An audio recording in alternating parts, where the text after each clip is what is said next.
National North Korean Foreign Minister Ri Yong-ho's trips to the Communist states' allies, China, Syria and Vietnam, show the North's desperation amid stalled denuclearization talks between Pyongyang and Washington, experts say.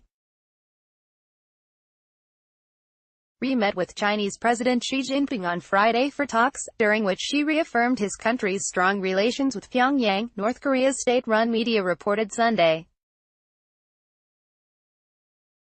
Xi was quoted as saying by North Korea's state-run media that he regards Pyongyang-Beijing ties as highly important, and that it is the unyielding policy principle of the Chinese government and Communist Party to further develop relations.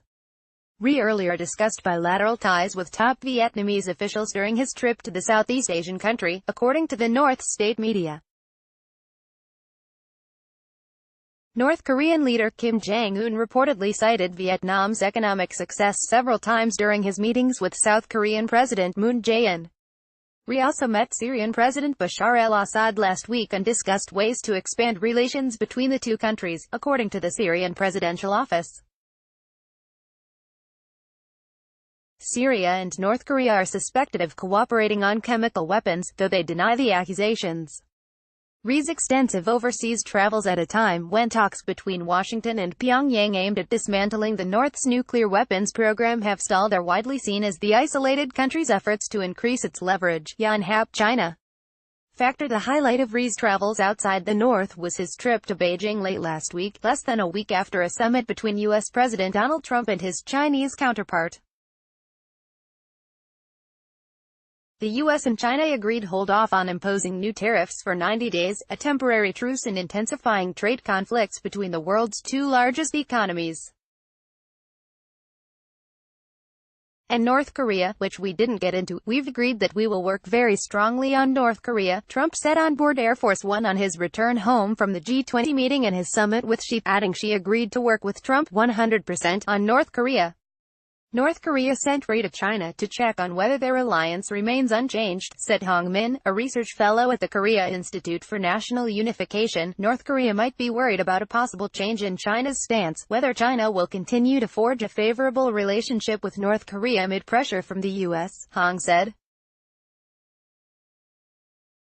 North Korea is continuing its talks with the U.S., but it seems desperate amid a deadlock and a lack of signs of any sanctions relief, he said. North Korea probably wanted to secure support for sanctions relief and wanted to send a message to the U.S. through the diplomatic activities. Denuclearization talks between the U.S. and North Korea have been in a stalemate since the Kim-Trump summit in June. The U.S. demands the North take more irreversible denuclearization steps, such as disclosing an inventory of its nuclear weapons program, while North Korea wants the U.S. to reciprocate all the measures it has already taken, such as the dismantling of its nuclear testing facility. While Washington and Beijing are locking horns over trade, they both share the goal of North Korea's denuclearization. China, North Korea's most important ally and biggest trading partner, has agreed to impose economic sanctions against the reclusive country to cut off funds for the North's nuclear and missile developments.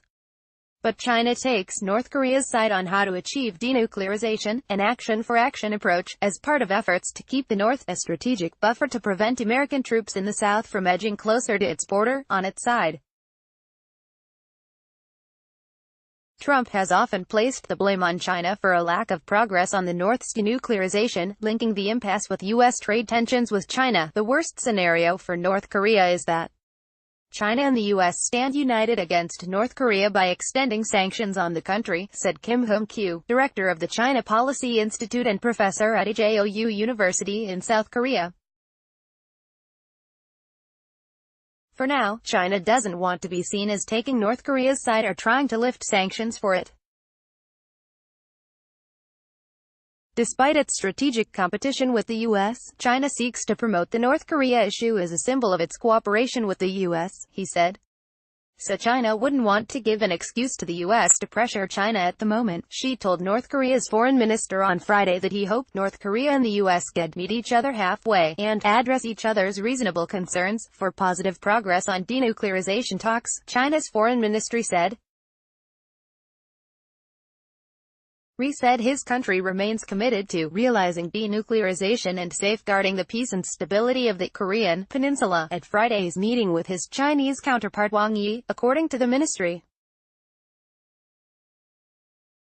Still, North Korea and China need each other in countering the U.S. amid such complicated calculations among the major powers, another expert said. As they have done this year, North Korea and China continue to seek to stand united in negotiations for the North's denuclearization, Jung Jae-hong, a research fellow at the Sejong Institute, said. While the traditionally close ties between China and North Korea have frayed somewhat, Xi hosted Kim for 3 summits in China this year, both before and after his Singapore meeting with Trump. As the U.S. steps up pressure on China, China is improving its ties with North Korea to counter the U.S., he said. I think North Korea also sees an improvement in its relations with China could help it gain an upper hand in negotiations with the U.S., Lady Xie.ok at HeraldCorp.com.